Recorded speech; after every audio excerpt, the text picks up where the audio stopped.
All right, guys, it's true crime time again. I hope you all had a great week so far, and if not, we hope that this brings you a little dark joy. I'm Ryan. And I'm Taylor. And this is Pure Malice. So the case that we're going to cover today is the case of Elmer McCurdy, the Outlaw Mummy. I feel like it was a fitting name. Who doesn't want to hear about an outlaw mummy? It's a wild one. He was a terrible criminal, and by that, I mean he was not good at being a criminal. So he obviously wanted to be good at it, but he really should have found something else to do. So just FYI, we're going to start at the end of the story, and then we're going to go back, because the end is really the what, wait kind of moment. So, all right, guys. So, on the morning of December 8th, 1976, the crew of The $1 Million Man, which was a popular sci-fi series starring Lee Majors, began setting up for a day shoot at the Pike, which was a family amusement park along the boardwalk in Long Beach, California. So, the segment was going to be called The Carnival of Spies. Ooh. Yeah, that's a good name. Yeah. Anyways, and it was supposed to take place inside one of the park's funhouse fright attractions called The Laugh in the Dark. That was good. I feel like that was perfectly. Anyway, so the ride was basically a tunnel of love type of ride that they have at amusement parks, where two people ride through the dark in a small car, but with an emphasis on scares and not romance. So, so the morning prop master, Chris Haynes, had been loading props for the scene through the back entrance of the ride. At one point, he came across a mannequin that was hanging from a fake gallows scene that was already set up. Okay. So he had already heard about the mannequin from another member of the crew because they had spotted it earlier in the week and commented about how bizarre it was, with an odd glow in the dark paint job. And that when they moved it or handled it, it was very lightweight. So members of the crew guessed that it was made from balsam wood or paper mache. Who doesn't like a good paper mache? I was going to say paper mache would make sense too if they said it was really light. And yeah, it's pretty fun. I'm over here like... messy, but fun. Glue and newspaper and a balloon? Yep. All right. Anyways, so Chris was like, nah. Which, I mean, yeah, if you think about it, this is like real props, probably not paper mache. Not paper mache. Mm-hmm. But, so he didn't think it was made of either of those things. It looks really real. He was curious, so he grabbed one of the arms and accidentally pulled it off. Oh. If it's a mannequin, that's fine. Like, they're able to pop them on, pop them off, certain parts. But when Chris realized he pulled it off, his first reaction was, well, let's put it back on. Right. So he looked inside where there should have been an easily reattachable part for anyone who's worked with props. You know that most props, they've been clean cut. They have a solid cross section. Mm-hmm. But this was a dark texture, and he said it was, quote, almost shredded like beef jerky. Ew. Ew, gross. What a terrible image. I know, right? Ugh. And... that's my favorite snack, too. Well, he went on to say about this beef jerky that in the center, there was something that looked like bone. Ugh. Be careful what you eat. I know, right? Yeah. Terrible. Terrible mental image. Mm-hmm. It's unfortunate that it's your favorite snack and you get to see that every time. I know. I'm like, oh, cool. Hope it didn't just ruin it. He might have. I hope not. So Chris Haynes brought the arm over to another crew member, and without telling them what he thought it looked like, asked them what they thought it looked like. The other man said, looks like a human arm. Ugh. Ooh. A real human arm. One that's definitely seen better days, but a human arm nonetheless. Wow. So both guys approached what they previously believed to be a mannequin and leaned in for a closer look. I bet they did after that. It had been hung really high up on the wall, so you couldn't see any of the details if you were standing below it, not to mention it was dark. Yeah. And when they got up close, they discovered that it was... Oh! That's Gross. intense. Mm-hmm. Are you ready for this? I guess. And when they got up close... Are you ready for this? Yeah, what? All right, so when they got up close... they discovered that it was an unclothed male genitalia. Yep. That was far more detailed than any replica either of them had ever seen before. Ew, so we're talking like a real man body. Like a nutsack just sagging down. Just dick flopping everywhere. Ugh, that's disgusting. It really is. That was very vulgar. And they knew then that this was no mannequin. In fact, an author, Mark Spinbold, who we will post in the show notes, wrote a book, and in it, he said that it was not anatomically correct. This was anatomical anatomy. A body itself, it was a completely desiccated, mummified human body. So realizing that they were now dealing with an actual dead human body, Chris went to get the off-duty cop, who was hired by Universal Studios for the shoot, assuming the police officer would know what to do in this situation. Hopefully. But guess what? Oh, no. At this point, the story gets really crazy. Oh, Lord. Okay, So, here we go. As far as Chris remembers, he reported it to the off-duty officer, who reported it to the Long Beach police. Mm-hmm. And as Chris remembers it, instead of taking the situation seriously, he remembers that the officers used it as opportunity for a prank. Oh, no. Yep. They reported the situation to the paramedics as, quote, a case of severe dehydration. I mean, it's kind of funny, but... I mean, it is. And it's also not, terrible. Yeah, it's a bad taste for a joke, for sure. Sorry, we have some morbid sense of humor. We do. Anyways. But none of the officers working the case remembered that prank occurring, of course. I bet they didn't. Yep. I mean, I wouldn't either if it was my job. Slipped my mind. So, whether they remembered it or not, there was a 12-hour gap in time from when the body was reported and when the body was moved to the coroner's office. I mean, that's a pretty long time. Mm-hmm. So, that's a significant amount of time, actually. And given that the body was not of a recent dead person, no one was in a hurry to disrupt the film process. Oh. Yeah. So they didn't want to disrupt the daily operations at the Pike or other boardwalk businesses. When the news did finally break in the papers the next day, even the investigators working the case were good with minimizing the entire thing. So one investigator told reporters, quote, the owner of the funhouse thought it was a dummy. I can't, myself, too much like Vincent Price. And in case you don't know who that is, Vincent Leonardo Price Jr. was an American actor known for his work in the horror film genre, mostly portraying villains. He appeared on stage, television, and radio, and in more than 100 films. Wow. So getting back to our case, after being removed from the funhouse, the body was then delivered to the office of the medical examiner, Dr. Thomas Noguchi. As LA Chief Medical Examiner at that time, he had been in that position since the early 1960s, and he had conducted autopsies on some of the most iconic celebrities in American history, including Marilyn Monroe, Janis Joplin, Sharon Tate, from the Charles Manson attack, and it earned him really a kind of icky name. What was it? Corner of the Stars. It could be worse. Yeah, but I do want to say that obviously this body was not a celebrity, but he did take the utmost care with him as he would with any high-profile case. Good. According to the information received from investigating officers, the body on the autopsy table had been found by the funhouse operator many years earlier in a defunct wax museum.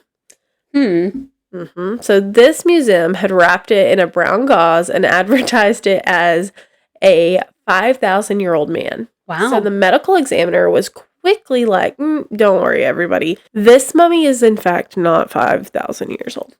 No, didn't happen, He's y'all. like, hold on. And he's like, no. So he said that the corpse showed signs of post-mortem medical examination and had been embalmed. Okay. So Dr. Choi, another doctor on the case, wrote in his autopsy finding, the body is completely mummified. The nose and facial features appeared to be Caucasian. When he was alive, they believe he would have stood roughly at 5'8" and maybe 150 pounds. Okay, he's a little guy. Mm-hmm. Oh, wee little guy. No offense out there, but Yeah, somebody's gonna give you some hate mail. Sorry, y'all. I'm little too, dude. I'm 5'5", so I just want y'all to remember that was all Ryan. I didn't say it.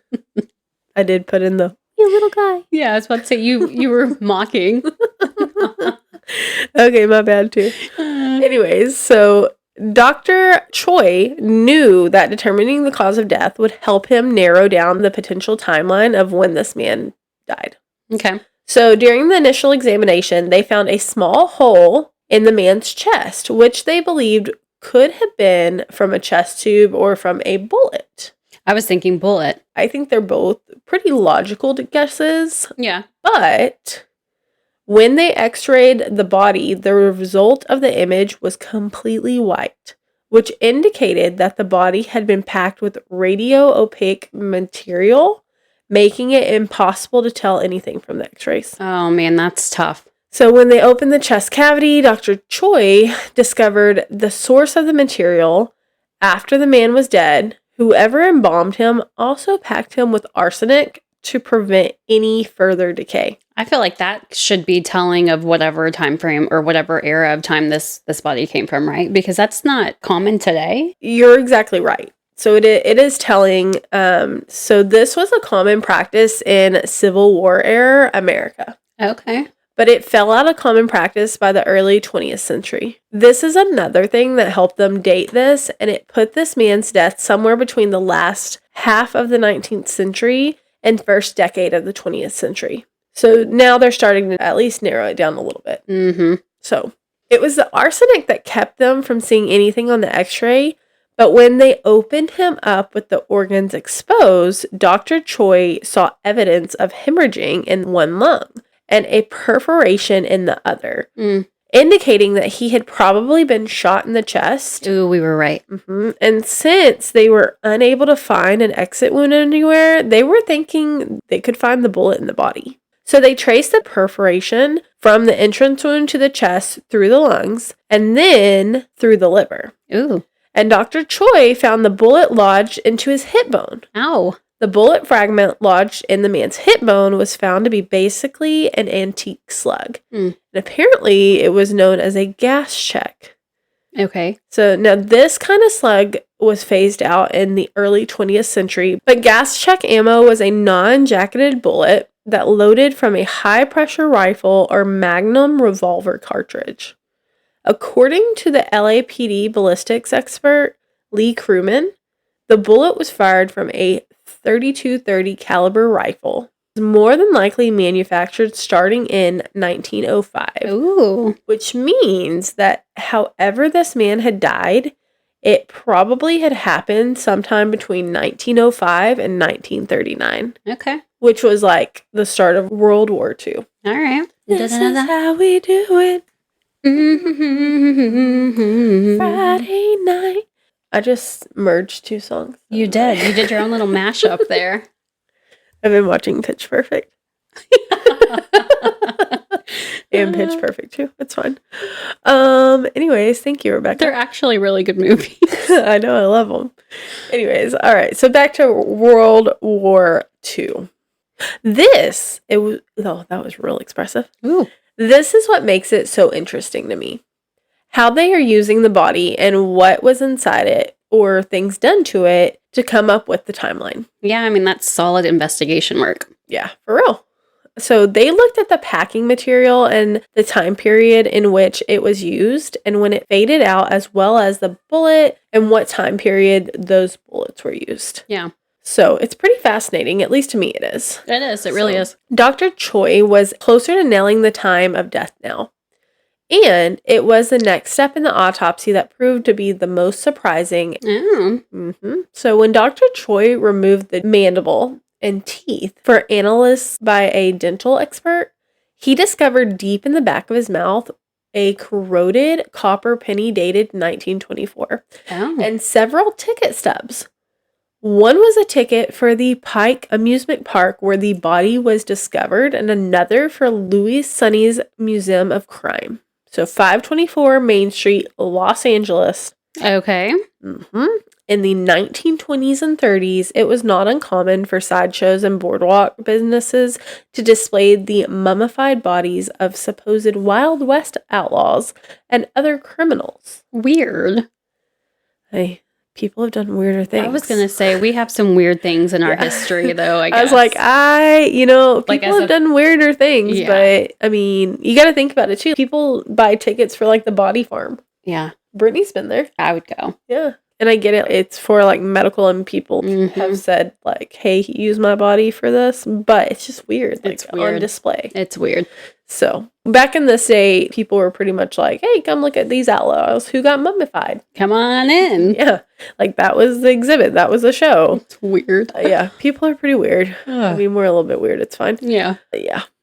So, based on the tickets found in the mummy's mouth, it appeared that prior to his afterlife in the amusement park, he was probably involved in one of the Outlaw Mummy shows.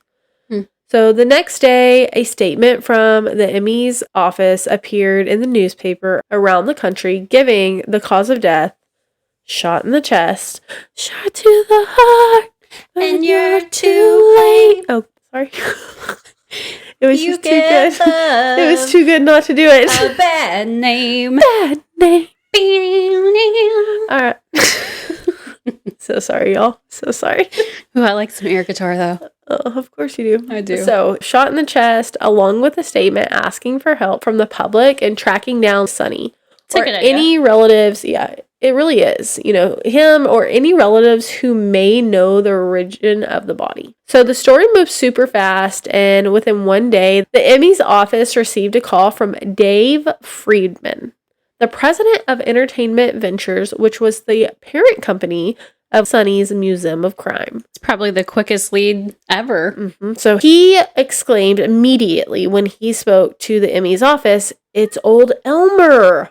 Okay. It's old Elmer. So according to Friedman, it was Elmer McCurdy, a small-time bandit who was gunned down by a sheriff's posse after robbing a train in Oklahoma in 1911. Wow. So Friedman claimed that since no one had claimed his body after his death, the enterprising sheriff at the time sold the embalmed body.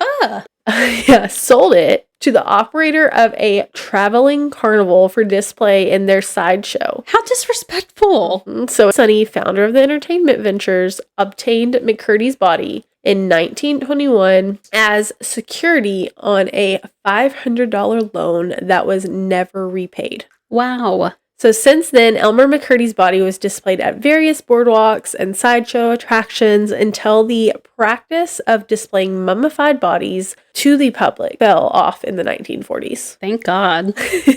I'm like, ugh. So according to Friedman, after being taken out of the show, McCurdy's body was moved to the storage unit in Los Angeles and remained in storage until Dan Sonny, Lewis's son, inherited the company in 1968. Wow.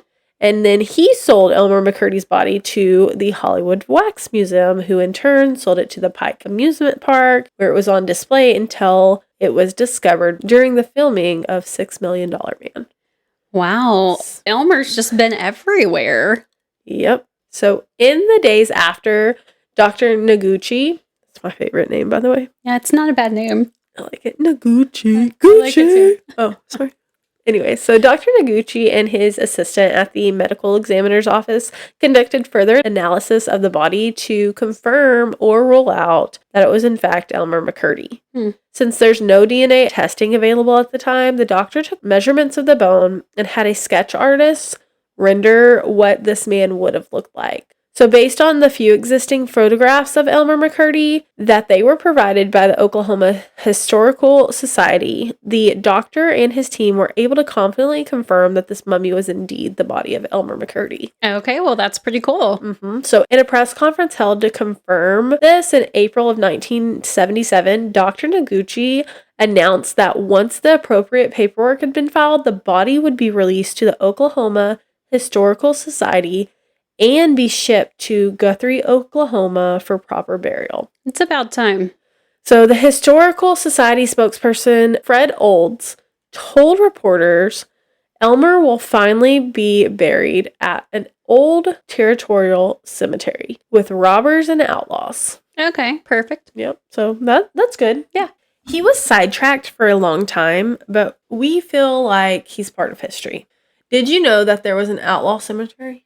I had no idea until this case. Yeah, me neither. So Pretty cool, though. it is pretty cool. So the identification of the Pike mummy seemingly brought this mystery to a close, but it did nothing to answer a lot of the new questions that people who've read the story, like who was Elmer McCurdy and how did he end up here? I was going to say this would bring up a lot more questions, I feel like. Yep. So Elmer McCurdy was born January 1st, 1880 in Washington, Maine, to an unwed mother, Sadie McCurdy, which of course in the 1880s, an unwed mother was not what you wanted to be. Yeah, definitely not. Not then. So according to the author Mark Spimbold, Elmer never got to know the identity of his father, but it was possibly Sadie's cousin, Charles Davis. Ew. Yeah. So to help save Elmer some embarrassment because he was already born out of wedlock and possibly by his mom's cousin, Sadie's brother George and wife Helen adopted Elmer. Okay. In 1890, when Elmer was 10 years old, George unfortunately died from tuberculosis. Oh. So Helen and Sadie moved to Bangor, Maine.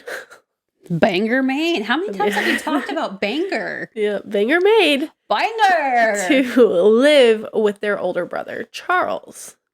It was at this time that Sadie started taking a more active role in caring for Elmer, and not long after that, the two women revealed to Elmer that Sadie was his biological mom. This poor kid. It's kind of like Ted Bundy. Yeah, kind of. Yeah. So, this is pretty upsetting. He had recently lost the man who he thought was his birth father. Now he gets this information. That's a lot for a 10-year-old to process. That's a ton. So, according to Spinbold, those who knew McCurdy said this was the point that things really took a turn for the worse and provoked the rebellious and unruly side of him. Oh, no. Within a few years, even though he was very much still a child, Elmer picked up a drinking habit. He struggled with this the rest of his life. Oh, my God. So 10 years old? But remember the time frame. Like, it was so much more easily accessible. That is still it was crazy. different back then, too. I mean, like, I you're feel right. like you drank younger. You're right, but gosh.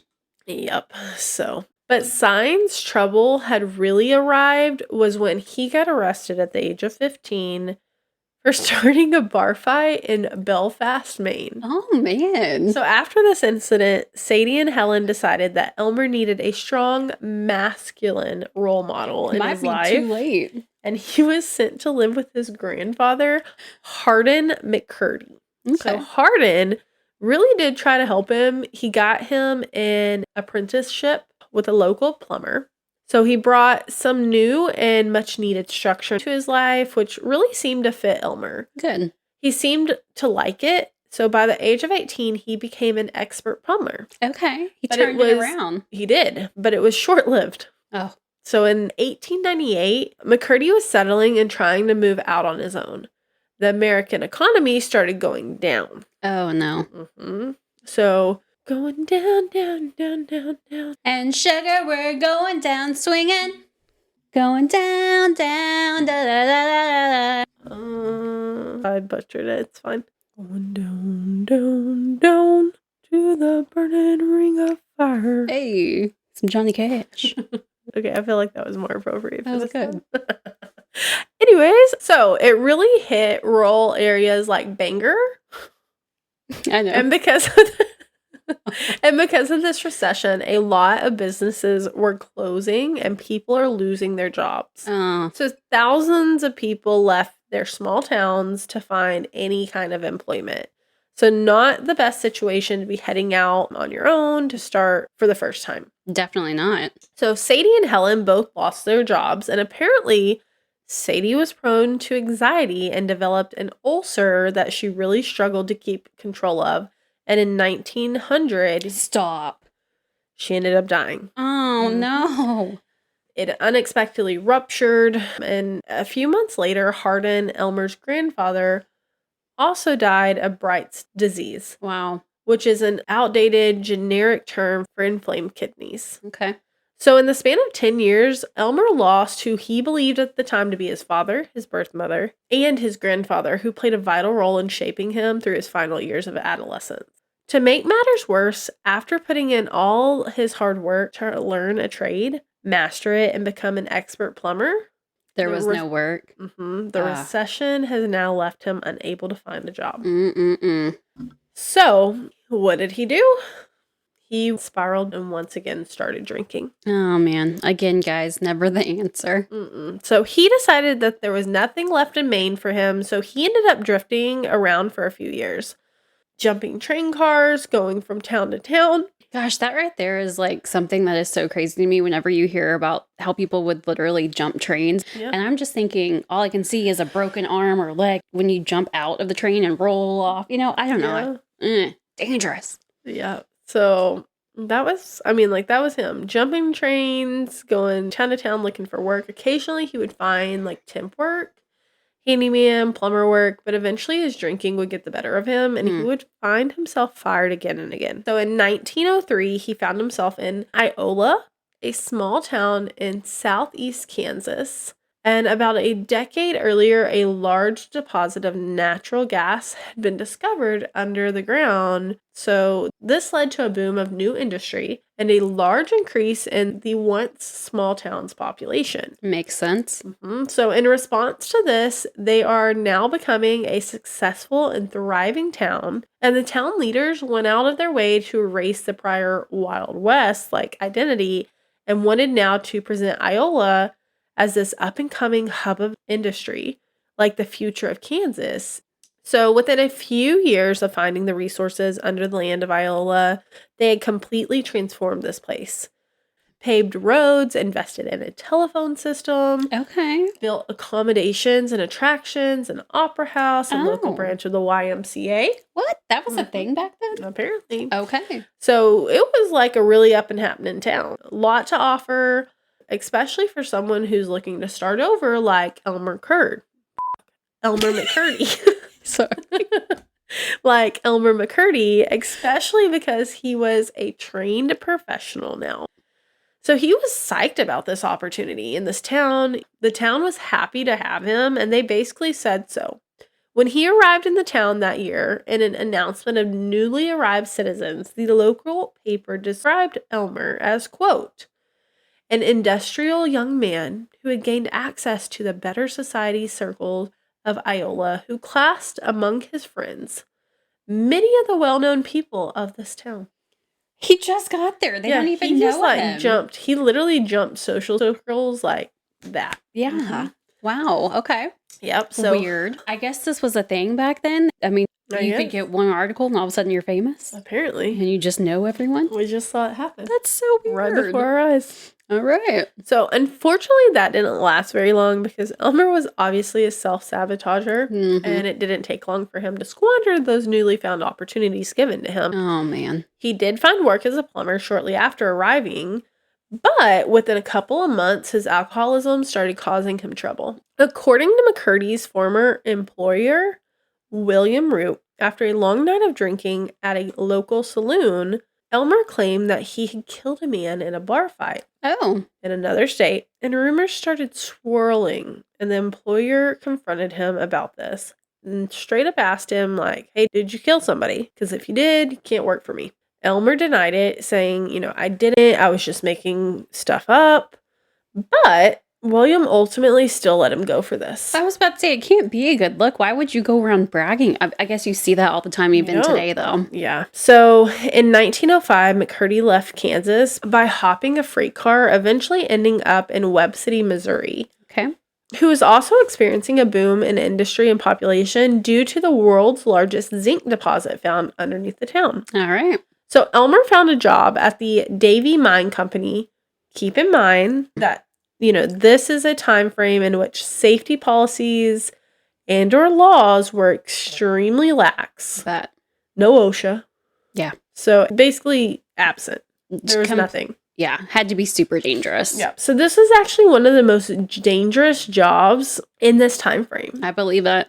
So you could be dead tomorrow from this type of job. And cave-ins were a big thing for anyone in the industry at this point in time. So dangerous. So McCurdy was on a team of muckers, which are the men who collect and loosen chipped pieces of zinc into carts, then hauled them back to the surface. And the salary was about $2 a day.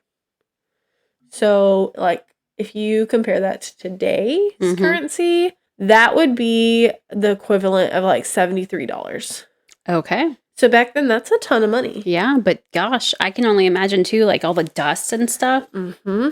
So the work would have been very, very hard physically and required him to shovel about 60 to 100 tons of material to a cart by hand. Yeah, that's a lot. Mm-hmm. So the working conditions, as you can imagine, are far from ideal. And according to Spinbold, men were crushed by rockfall or blown to bits by overuse of dynamite. Wow. And this was a regular thing. And because, hard hats were not invented yet, head injuries were very common. And in order to stop them, the miners were pretty industrious themselves. They would wad up newspaper and place it under their hats to help soften any blows to the head. Okay. Among this, there were also other unexpected effects like endless mounts of zinc dust that was, hanging in the air constantly from the drilling you're blasting. And when it's breathed in for extended amounts of time, zinc causes silicosis, also known as miner's consumption, which was a scarring of the lung tissue that would eventually lead to your death. Man. And I feel like that would be a brutal death. Yep. So after less than 2 years in the mines, Elmer McCurdy had developed a terrible cough. 2 years? 2 years. Wow. And he was short of breath continuously, kind of like me right now.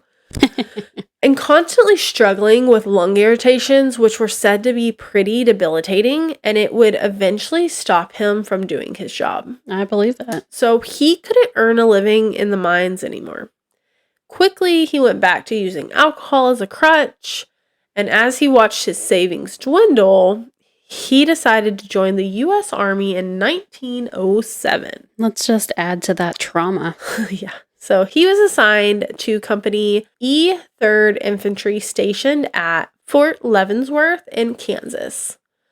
In his pre-enlistment paperwork, his former job was listed as miner, not plumber, even though he was much more skilled as a plumber. And that had to be a mistake, right?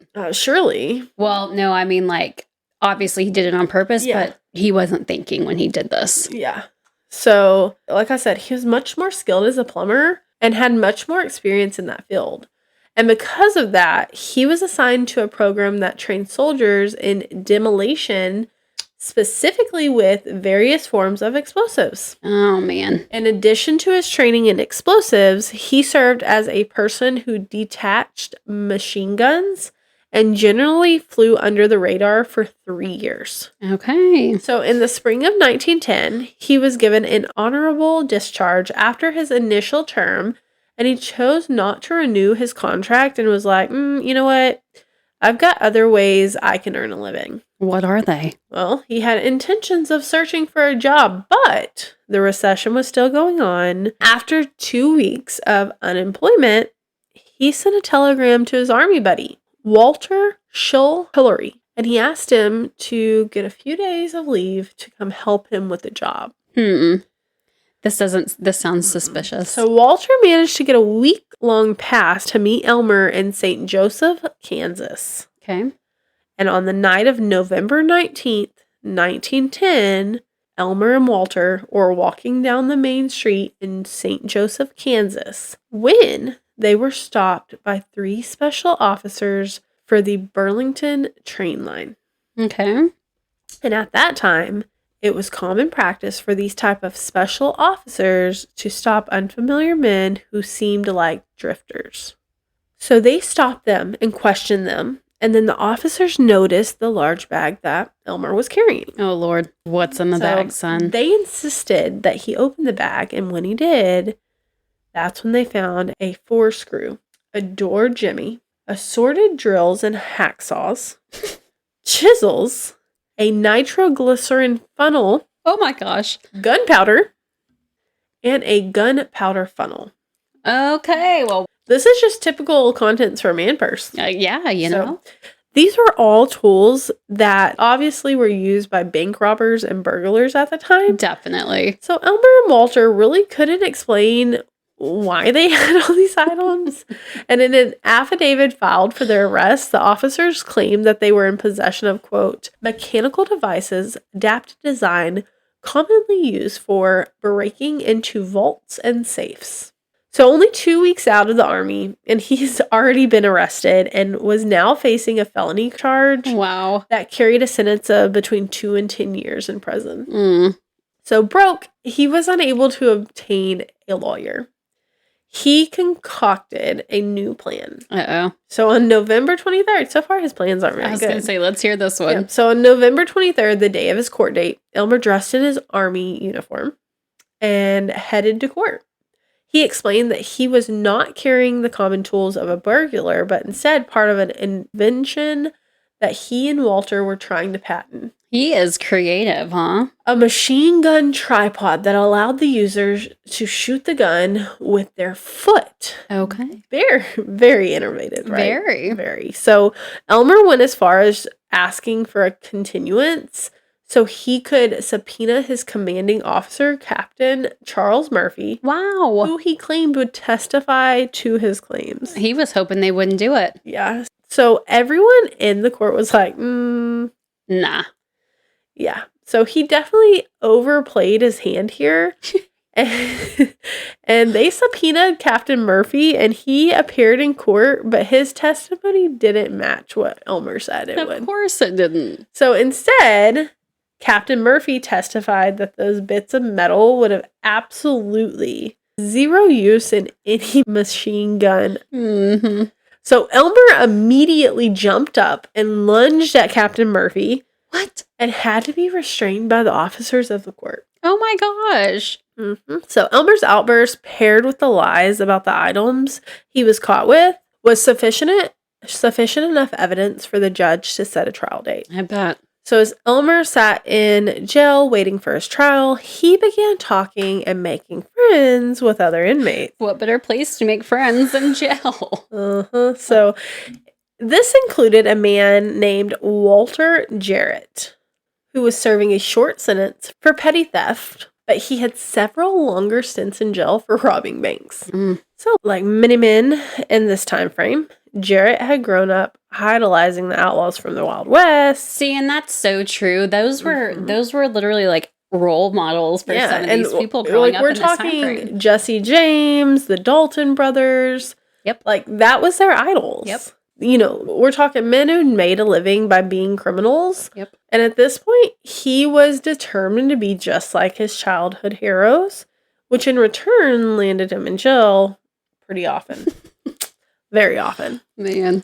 Jarrett convinced Elmer that if he was able to get out of his own predicaments, they could collaborate. Wow. And maybe do some jobs together. So he was like, hey, Elmer, stop, collaborate, and listen. I got a plan and an invention. Hey, that was I can't good. go on. It's fine. He's like, you know how to blow shit up. He's like, come on. We could be a dynamic duo. Wow. So Jarrett was easily, able to convince Elmer that... You good? It's funny. I mean, it's not funny, but it's funny.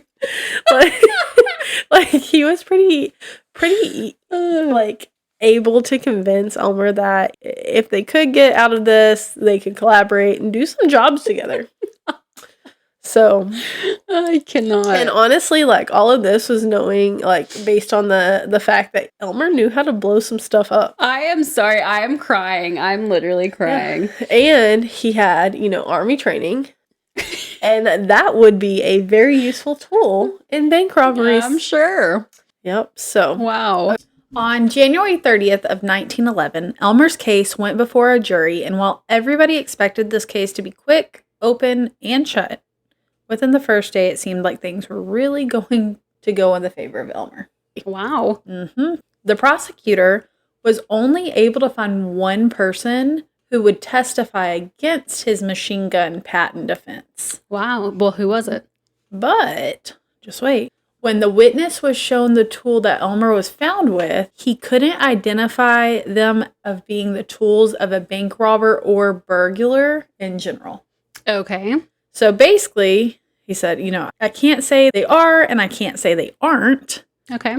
So Elmer was also able to find U.S. Army officials who were willing to testify that McCurdy, quote, was the best damn soldier in the whole damned army. Wow. Okay. So in the end, it actually came down to a reasonable doubt. And while no one knows if the jury actually believed the tripod machine gun defense, ultimately the prosecution failed to provide that the tools he had been carrying were for a bank robbery or burglary of any kind. So guess what? He went off scotch-free. He was acquitted of the charges. Oh my gosh. That is so crazy. I mean, the list of tools that he had was crazy.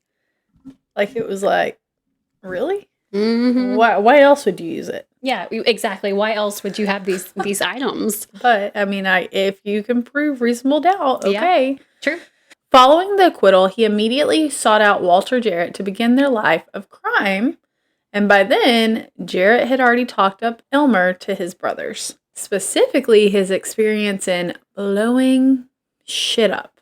All right. So, in spring, this gang of men broke into the general store in Oklahoma and stole the tools and ammunition needed to complete their first big job. Ooh, I can't wait to hear about this. Robbing the St. Louis Iron Mountain train.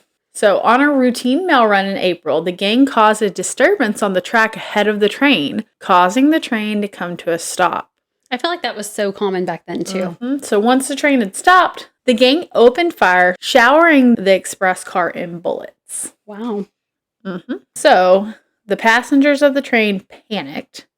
The Jarrett brothers entered the engineer's room and held the train engineer at gunpoint during that time. Oh, scary. And in the meantime, old Elmer. Freaking Elmer. Elmer entered the car wash. The car wash? Sorry. Working at the car wash, yeah. Sorry, that was in my head. My bad. Elmer entered the express car where the safe was stored. Okay. To blow up the safe. This way they could steal whatever was in it. Okay. Unfortunately, Elmer turned out to be less of an expert Oh, no. than the brothers had thought he was. Poor Elmer, man. He's just... Yeah, so the brothers returned to the train car to find that the explosives had been unsuccessful at blowing up or even opening the safe. Oh, not even a little budge. Okay. But determined, Elmer tried again. If at first you don't succeed, try again. Well, guess what? Second time was not the charm. Oh, no. So the train sat on the tracks for over 2 hours as Elmer continued to try to blow it up. I'm telling you, he is struggling.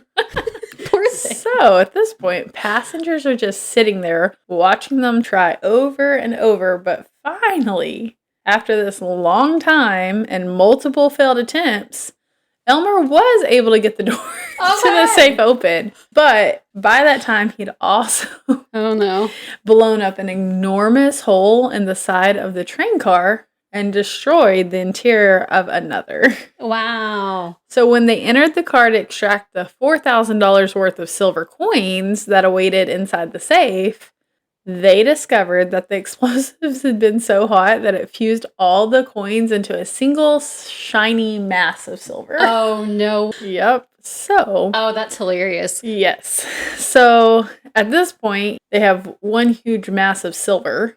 Heavy. So, the men tried really hard to get this giant blob of silver off the walls and floors of the safe. But eventually, they noticed the light of an approaching car and they had to run. So, as they ran off the train, they did steal some of the passengers' watches. Because at this point, what else are you going to do? Yeah, like, you got to take something. Yeah. So, following that attempted robbery, Elmer McCurdy and Walter Jarrett were immediately identified as the attempted robbers. Of course they were. Yep. So, a reward of $1,000 was offered if they were caught. Okay. So, all of the mistakes that took place during the robbery were put on them, and the gang made no secrets that they were pissed about what happened. I bet they were. So, a knife fight actually broke out within a couple hours after the failed attempt between Jarrett and McCurdy. Oh my gosh. This ended in Jarrett's face getting slashed and McCurdy's arm having a nasty gash. So the resentment from this failed heist led to breaking up the gang. And they all went their separate ways. Oh my god. Yeah.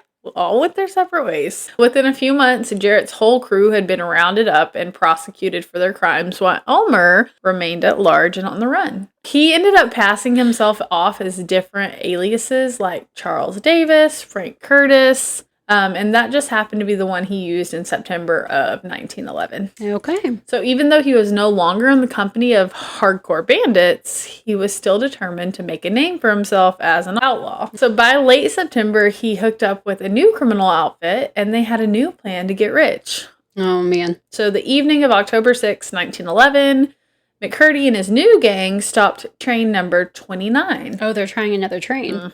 So this is near the small town of Okeesha in northern Oklahoma. So the gang heard rumors about the train supposedly having $400,000. That's a big jump from that 4,000 on the last train. I know, right? It was supposed to be delivered to Osage Reservation in exchange for oil. Oh, okay. Well, I guess that explains it. Yeah. Determined to make up for the last failure, Elmer volunteered to take point. Oh, Lord. And after stopping the train on the tracks, Elmer set about decoupling the engine and the express car so they could drive it further down the tracks and make off with the money. Okay. So at first, things went smoothly. That's a better plan. I like this better. But this round, the train stopped and they weren't able to get the train car detached to move down the track. Wow. When the gang arrived at the car that Elmer detached, they discovered that he had detached the wrong car and they left the car with the safe miles behind them. Wow. Oh, man. So the car had successfully been stolen, but it only had $45 inside. So the gang was deeply disappointed and went their separate ways, but not before Elmer stole the conductor's watch and a bottle of whiskey for his trouble. Oh. So walking on his own, he fled into the Osage Hills, but the law wasn't far behind this time. The area that Elmer fled was more difficult to navigate than he expected. He's going to get lost. Yeah. So not only did he not know the area, but it was very dense with thickets and ravines. Not to mention, he had been drinking the whiskey the entire time, so he was pretty drunk. He's hammered. Yep. He was moving slowly, and he wasn't doing anything to cover his tracks. Wow. So at one point, he dropped the empty whiskey bottle on the ground, which gave the bloodhounds the scent that they set out for and the opportunity to renew the scent. So within a short amount of time, the sheriff's posse met up with Elmer at a farm along the Big Caney River. So this is where he was hiding out in a barn. Not smart, dude. So it was nighttime when they met up with him, and he was passed out in the hay for obvious reasons. So instead of the officers risking losing him in the dark, they waited there until daylight to make their arrest. And at about 7 a.m. the next morning, 3 deputies approached the barn doors. They're like, hey, wake up. They said, hey, get up. You probably got a headache.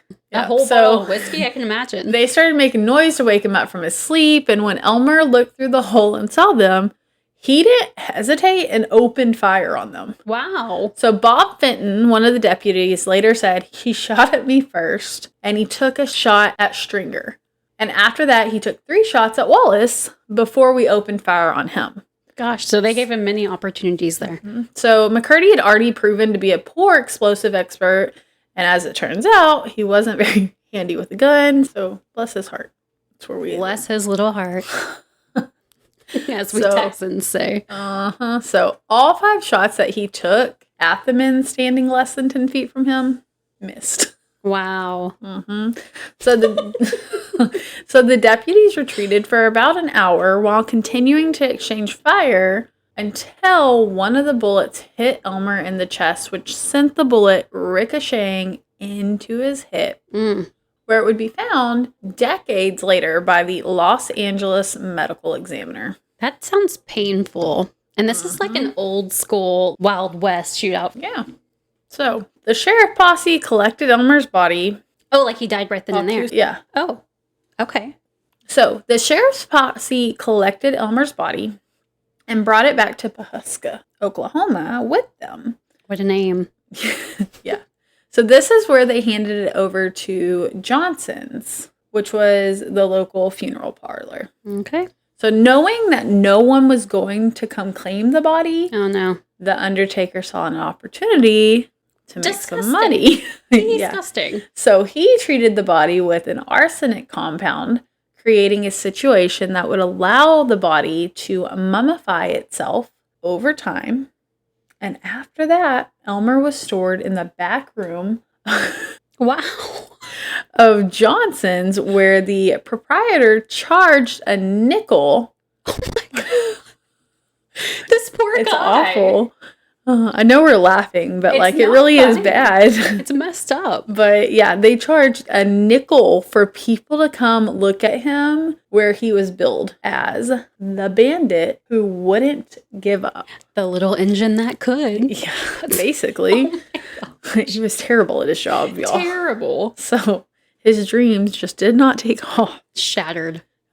Shattered his hip. Yeah. But once they were shattered, he should have just taken that the first time and be like, all right, let's try something else. Well, that's my thought. I mean, especially if he was so skilled. Well, at least he switched up his plan the second time around with the train and was gonna Yeah, but at least get the logistics right of what cart to unhook. Well, exactly, but like we said, he's a terrible criminal. Yeah. Anyways, so to the undertaker's surprise, a man came into the funeral parlor saying he was McCurdy's long-lost brother, and he tearfully begged the undertaker to give Elmer's body to him so that he could give him a proper burial. This sounds fishy to me. But not wanting to be highlighted by the law, he gave up the body. But So Johnson said, here you go. Let's not have any problem. Here's my sideshow. However, it wasn't until later that he learned that this long-lost brother was in fact the owner of a traveling carnival who tricked him into handing over his side hustle star. These people are shady. I know. And so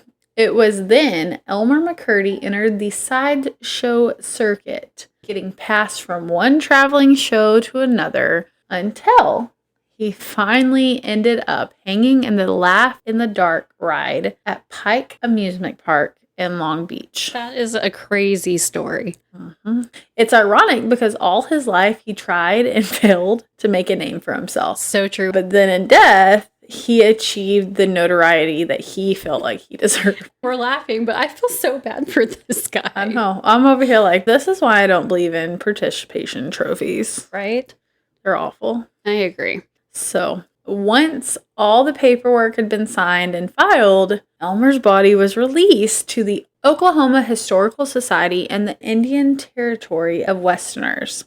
And in April 1977, 66 years after a bullet fired from the Osage County Sheriff's deputy ended his life, Elmer McCurdy was finally laid to rest at Boot Hill Cemetery in Guthrie, Oklahoma.